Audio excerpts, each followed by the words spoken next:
할렐루야, 사랑하는 성도 여러분. 오늘 구강 시작하도록 하겠습니다.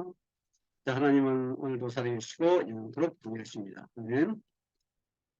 창세기 15장을 보겠습니다. 창세기 15장은 횃불 언약이 등장하는데, 횃불 언약은 언약 성경에 등장하는 언약 중에서 가장 중요한 언약이라고 볼 수가 있습니다.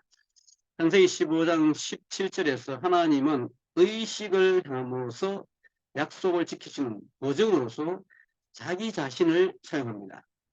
이것은 여호와 일에서도 아마 등장을 했습니다. 여호와 일에서 등장을 했는데, 여호와 일의 뜻은 제가 전에 말씀드린 것처럼 하나님이 자기 자신을 내어놓는 것이죠. 하나님이 자기 자신을 공급하십니다. 창세기 15장 8절에서 아브라함은 말합니다. 이 약속의 확신을 얻는 방법으로 이 말을 듣고 하나님은 아브라함에게 다른 동물을 가져오라고 하셨습니다.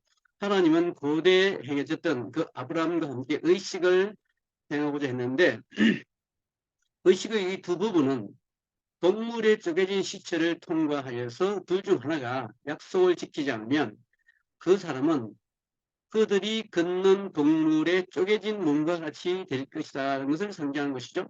그러나 하나님과 아브라함 사이의 이 의식 중에 아브라함은 잠을 자고 있었어요. 아브라함은 감히 이 언약을 체결할 수가 없었죠. 그래서 하나님께서 아브라함 사이에 연기 나는 화로 타는 횃불 같이 나타나서 쪼갠 고기 사이로 지나가게 되죠. 그래서 횃불 언약이라는 이름이 붙여지게 된 겁니다. 타오르는 횃불은 바로 하나님의 인자를 상징하는 것이죠. 하나님께서 약속을 지키지 않으면 짐승의 몸처럼 쪼개질 것이다 라고 하는 거죠. 예, 하나님께서 얼마나 우리 인류를 사랑하신지, 하나님께서 반드시 약속을 지키실 것을 약속한 것입니다. 하나님의 인류가 약속을 지키지 못할 것을 아셨기 때문에 은혜의 표시로 아브라함을 잠들게 하셨어요. 의식에 참여하지 못하게 하신 것입니다. 이것은 하나님의 주권적이고 일방적인 언약이죠. 하나님은 언약을 지키실 것을 보증하기 위해서 자신을 보증으로 사용하고 계시던 것입니다. 그래서 신약 성경은 아브라함의 자손, 다윗의 자손으로 나열을 하는 것으로 시작하죠. 그러므로 하나님께서 아브라함과 맺으신 약속이 지켜지고 성취되었던 것입니다. 16장으로 넘어갑니다. 아브라함이 인간적 합의로 아이를 낳았습니다. 그렇죠? 네. 이것은 하나님께서 원래 원하시는 것은 아니었습니다. 이것이 오늘날까지 정말로 골치 아픈, 골머리 아픈 사건이 된 거죠. 바로 이스마엘 탄생입니다. 16장 2절은 아브라함이 사례의 말을 쫓았더라. 예. 하나님 말을 쫓지 않고 사례의 말을 쫓았습니다. 그래서 아브라함은 하나님 말씀을 믿는 것보다 사례의 음성을 더 많이 들었죠.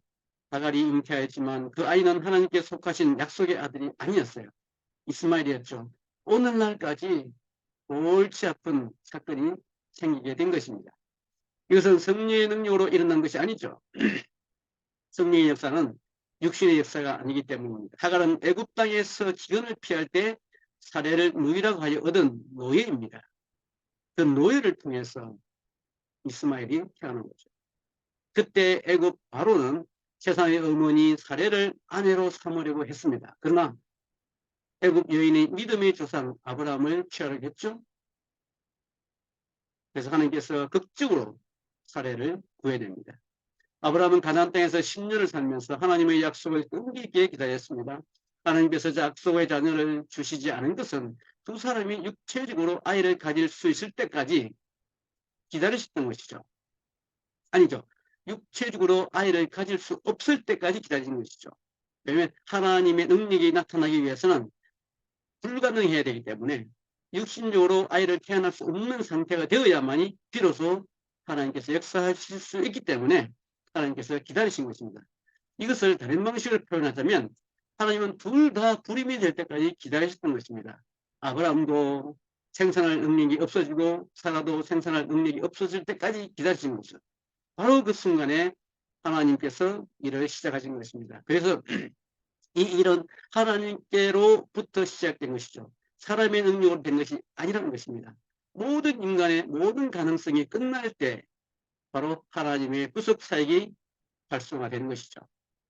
사람의 행위로 자녀를 얻을 수 있지만 이런 믿음에는 하나님의 의가 나타나지 않습니다. 인간은 자기의 의에 이른 줄 알고 하나님의 예쁘신 은혜를 망각하기 때문에 그렇죠. 창세기 17장에는 전능하신 하나님이 등장을 합니다.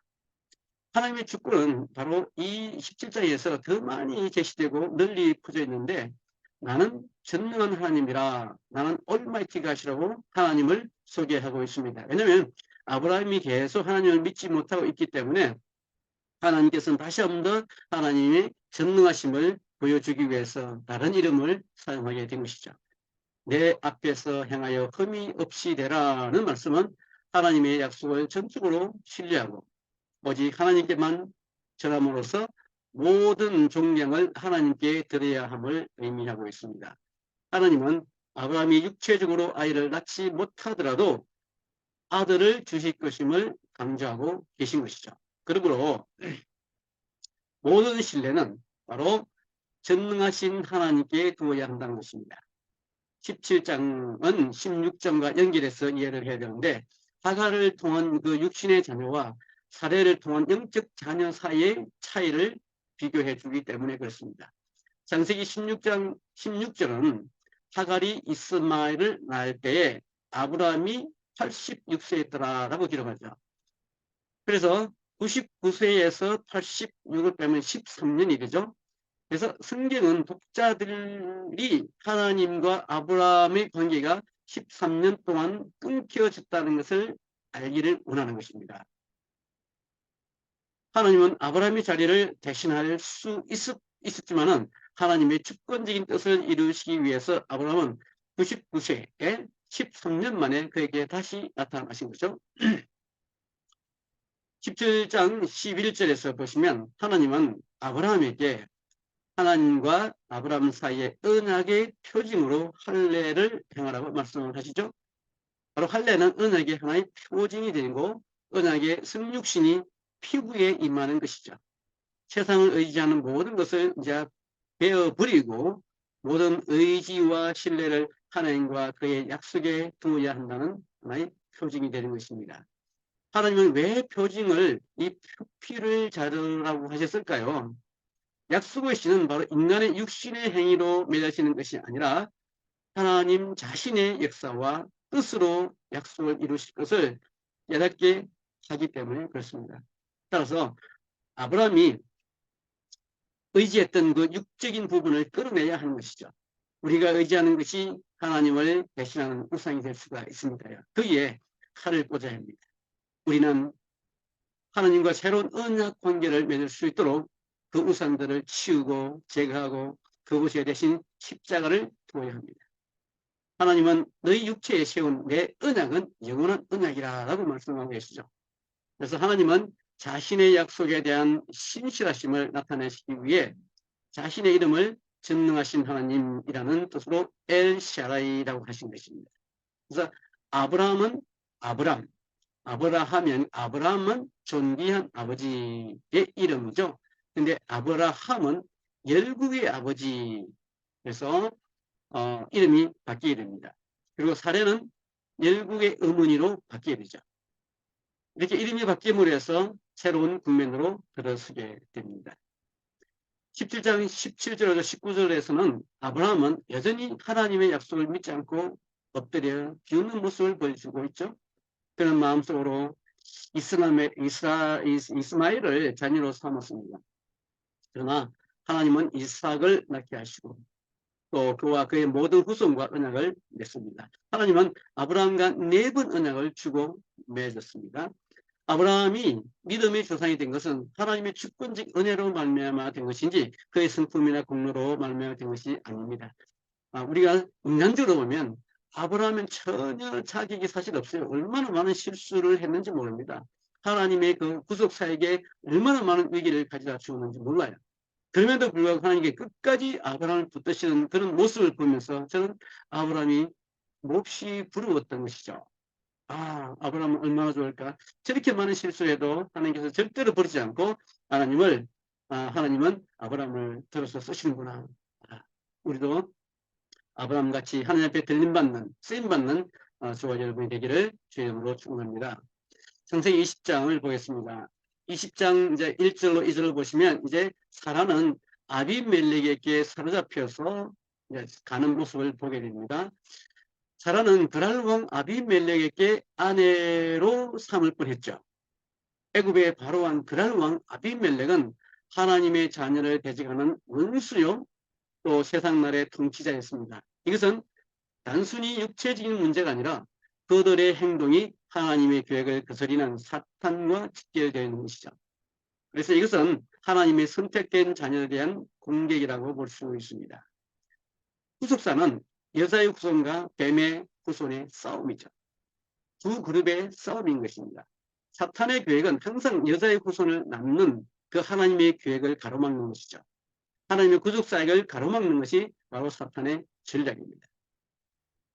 창세기 17장 21절에서 하나님은 내년 이맘때 사라가 내게 낳을 이삭과 내가 경고케 하리라 고 말씀하시는데 사라가 임신을 했을 수도 있고 임신을 하려고 했을 수도 있습니다. 그래서 사탄은 아비멜렉을 통해서 사라를 공격하려고 했으나 하나님은 즉시 개입하셔서 모든 일이 일어나지 않도록 막으셨죠. 이는 하나님께서 여자의 후손을 통해서 구원자를 보내실 것이기 때문에 하나님께서는 반드시 이 약속을 지켜야 하기 때문입니다. 하나님의 구원 계획은 그 누구도 막을 수가 없었고 막아서도 안 되는 것이죠. 하나님은 어떤 일이 나도 당신의 계획을 실행하시는 하나님의 것을 우리가 믿으셔야 되겠습니다. 창세기 15장, 21장을 보시면 이제 약속의 신 이삭이 드디어 출생하게 됩니다. 자, 이 출생하게 된 장면은 잠시 쉬었다가 보도록 하겠습니다.